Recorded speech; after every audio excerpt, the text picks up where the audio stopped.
বলবো এমনিতেই খুব ভালো মজবুত ভারতীয় জনতা পার্টির সংগঠন রয়েছে।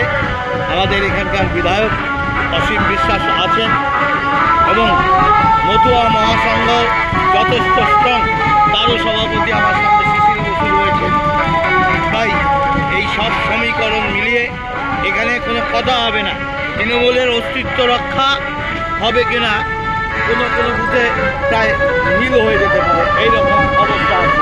তাই এবার ব্যাপক সাড়া আছে মানুষের মধ্যে। যেখানে যাওয়া যাচ্ছে সেখানে ভারতীয় জনতা পার্টির পতাকা উঠছে এবং কর্মীরা দোহাত তুলে জয় শ্রীরাম আওয়াজ তুলছে, ভারত মাতা কি জয় বলে আওয়াজ তুলছে। এটাই বোঝা যাচ্ছে এবার রানাঘাট উত্তর পূর্বে ব্যাপক রেজাল্ট হবে।